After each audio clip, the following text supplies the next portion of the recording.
Good morning you guys, it's Karen and I have got a Deciem Empties for you. So this is all of my bottles. They are, I think, 90%, yeah, 90% The Ordinary, and I've got a couple of NIOD items or NIOD items to talk about. So I shall just get stuck in. The first one that I'm throwing about is The Ordinary Vitamin C 30% in silicone. This is my favourite vitamin C in terms of how it feels. It is the one that is, there's still a little bit left, like a lotion. It's very silicone feely. It's not a greasy feeling one. I don't think it's a greasy feeling one. It feels very, very matte. I love putting this on before my makeup. And I might well repurchase this one actually. I do currently have the Garden of Wisdom one and I am using that, and I am going to do a video on the Garden of Wisdom items that I have. So I'll do a haul and review. That should be coming up soon. But I really like the feeling of this under makeup.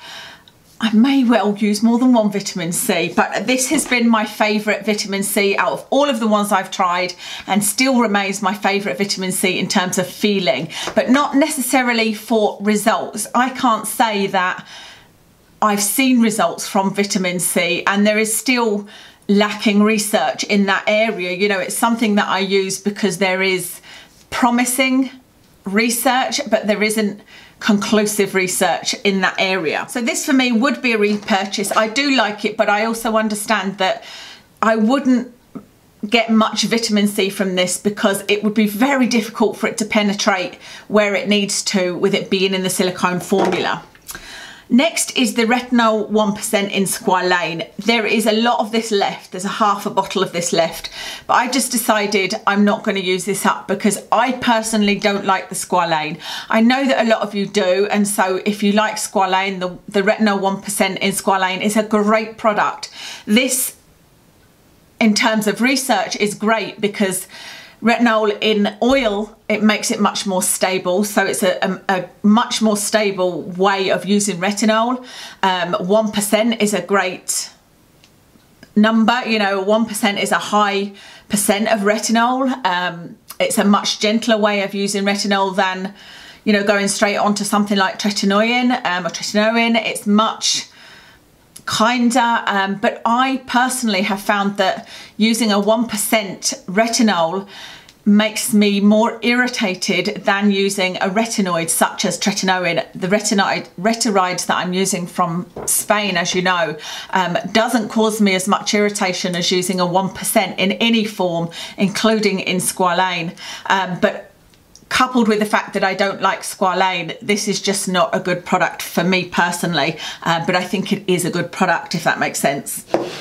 So that is not, definitely not a repurchase, obviously, and I'm just not going to use it. I was trying to use it up, but it really caused my skin to be dry and irritated, so it's not for me. This is the lactic acid.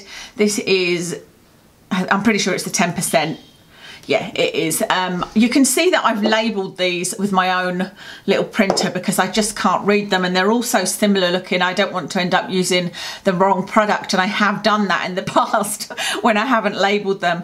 This I have already repurchased because I love it. I use lactic acid when I do get that dry flaky skin, and I love the feeling of it. It takes away the dry flaky skin. It makes my skin lovely and smooth.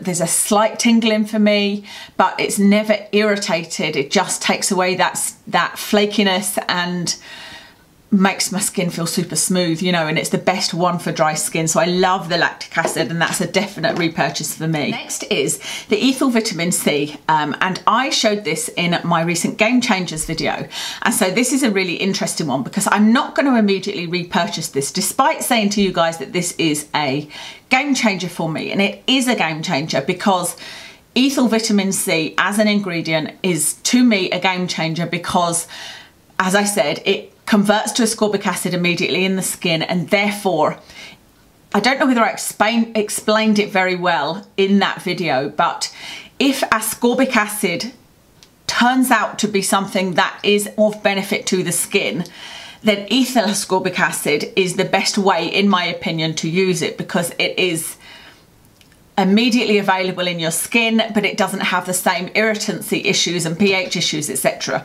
So this one is the best way of using it, the ethyl vitamin C type. But I'm also happy to try many other vitamin C's because, as I said, with that vitamin C, you know, the one in Silicone, the research surrounding ascorbic acid and what benefit it gives to you is still inconclusive. There isn't conclusive research that as to what exactly vitamin C does for you and how much brightening it does. I think it's probably more in much larger doses and maybe in peels and things. I can't remember if I even did a dedicated review on vitamin C and its research. But a lot of it will be to do with uneven pigmentation, or uneven skin tone and pigmentation, etc. And that's not something I'm trying to address. I used vitamin C, particularly this one, because it worked for me on my large pores and continues to work.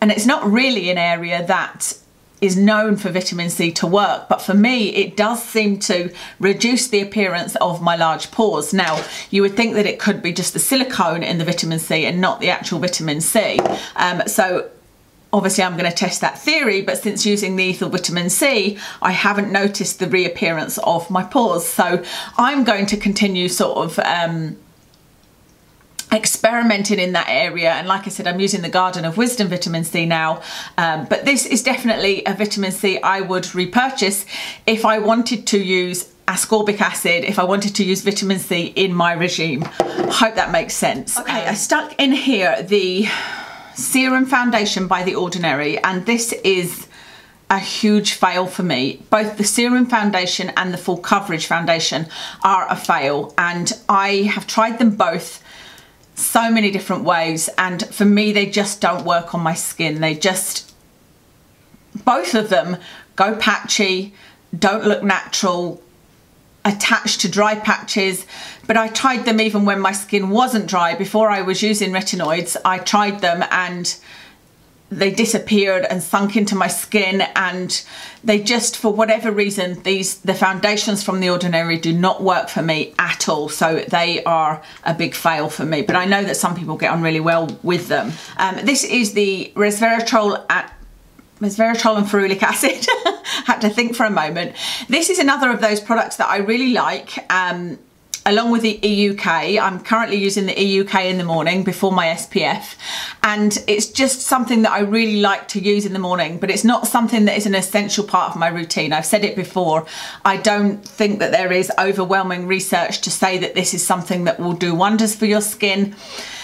It may surprise you to know that I've never really been a huge believer in skincare, which may seem like a ridiculous statement considering my YouTube channel is more geared towards skincare nowadays. But I guess I'm just experimenting and testing my own theory. But what I mean by that is that I've always believed that skincare is only like SPF. I've always believed in. I've believed in that since I was a teenager. I was, you know, laughed at for putting on SPF every day, but that's what my nan used to do and I believed in it. I've always believed in taking your makeup off every day. These aspects of skincare, I believe, are very, very important. Take every scrap of makeup off every single day, put your SPF off and put your SPF on, and tretinoin I do believe in. I do believe that that is something that's clinically proven, but everything else for aging, I never really believed anything could work and give you drastic results. So I guess I'm testing that theory, and that applies to all of these things that I'm using, but I love experimenting with them, and there's more and more evidence coming out that some of these things can work. And so resveratrol and ferulic acid is one of those things that it could provide antioxidant assistance to your skin, but I just really enjoy using it. So it's one of those things that I will occasionally purchase and occasionally put on my skin before my SPF. The same with the EUK, but it's not an essential part of my routine, but I really enjoy it. Next is the Ordinary Buffet and Copper Peptides. I think that says 1%. I haven't done a review of this because I've done a review of the Buffet by The Ordinary, and I've done a review of the Copper Amino Isolate Serum. Copper Amino Isolate Serum, yeah, I think so, by NIOD. And if you watch those two, that will give you my opinion. It tells you all about the research on copper. It tells you all about my feelings on the buffet. If you watch those two videos, nothing has really changed. And there's nothing I have really extra to say about this. And having used the whole bottle, I honestly don't feel like I have had any benefit from this. In fact, if anything, my skin has felt a little bit worse. And what I really want to do a video on is the copper uglies. I really want to research more into the right amount of copper to use and how many people, or if there's anybody that shouldn't use copper, and you know, that kind of thing. Because I know that there is a case for people that eat too much copper in their diet probably shouldn't be using copper, that kind of thing. But for me, this is not a repurchase. I'm not currently interested in using copper in my skincare regime. I felt the same really when I used the copper amino isolate serum. It didn't do anything for my skin other than I think I had some blemishes, and it really did help with the healing of that. And I think I said in my copper amino, in my CAS, I think CAIS is what it was called for short, that it was really good as a wound healer, and that's all it was proven for. And with the buffet, it's peptides, and they are not yet proven for anything either. But for me, this is definitely not a repurchase. Next is, it's just another retinol in Squalane, I think, but this is the 0.2%. And so I have actually used this one up because it was 0.2%. My skin could tolerate it a bit more, but like I said, I don't enjoy the Squalane, and I don't really like the retinol in too high a percentage, but I managed to use the 0.2, but it won't be a repurchase for me. I'll save the two NIOD for last. My last ordinary is the Borage Oil. You may be surprised at how quickly I've used it up, but my skin has been so super dry that I have used a lot of oil. And you know, I get criticised a lot for using too much of a product, but I don't mind how much of a product I use, especially when it's the ordinary products that are a great price. And I would prefer to use too much on my skin than I would not enough. I've always been somebody that uses too much conditioner, shampoo, probably too much makeup, too much of everything, you know. And so I really enjoyed this. I've showed this as a favourite, you know, and talked about this in the review of this. I really, really enjoy it. There's some good research behind it, even for topical. I think there was one study for it topically. This would be a repurchase. I'm not going to repurchase it right now because I've got the prickly pear seed oil from Garden of Wisdom, and I've got another oil, I can't think what. But it is one that I would repurchase in the future for sure. Okay, my two NIOD products. The first one is Survival Zero, and I had a little bit left in this bottle and just decided to use it up before it went off. And I really do like this, but it's a difficult one for me to know how to use it because it has no SPF in it, because I think I used Survival 30 and really enjoyed that as it has an SPF 30 in it. But Survival Zero has some like antioxidant protection, but it has no SPF. And so I think I used most of it as a sort of perhaps an evening, you know, something to put on if I was going out in the evening. But it's a difficult one for me to know when to use. It wasn't moisturizing enough to use as a night cream.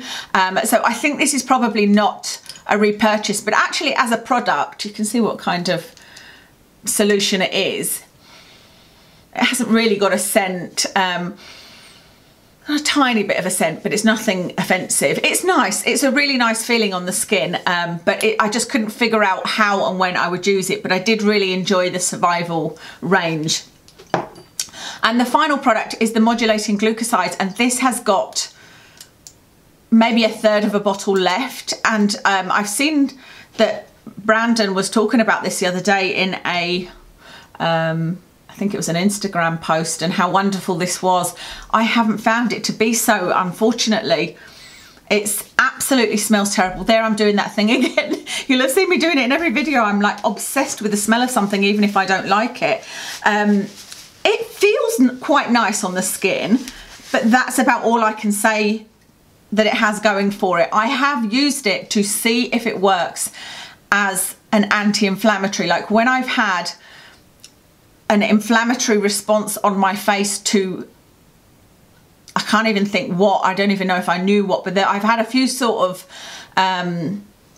not just breakouts, but like hives, or you know, when my skin's been too dry. Like I said, I put the AHA BHA mask on and my skin was a bit sort of puffy around here. There's been a few things where I've thought, let me see if this can do anything. And every time I've put it on, it hasn't done anything. It's not felt soothing. It hasn't made any inflammation go down.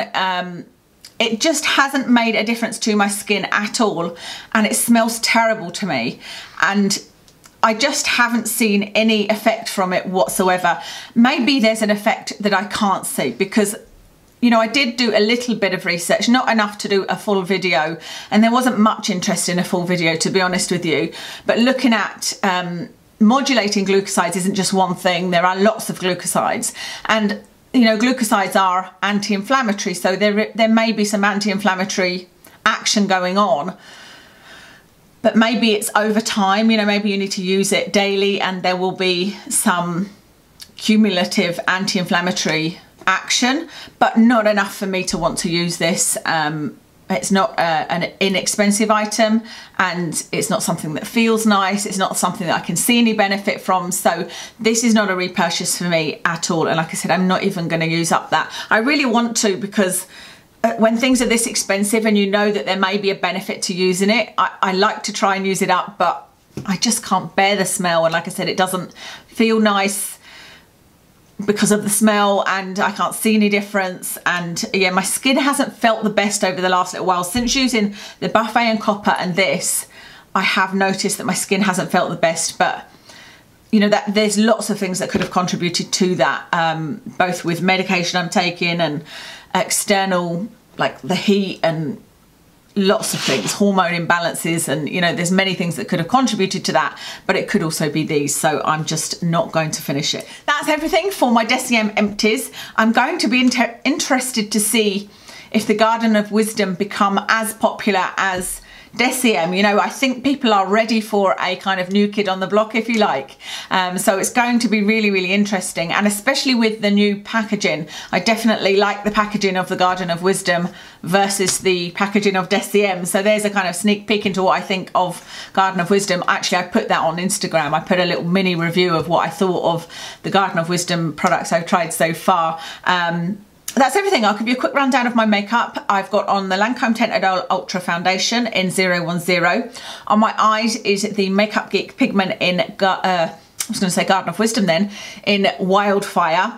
On my cheeks is the Hourglass blush in, I want to say dim infusion, but I'm not 100% sure, so I'll list it in the description. On my lips is the Buxom lip foundation in Nude, and these earrings are from H&M. This top is from Mint Velvet, and that's everything. Thank you so much for watching, and I'll speak to you soon.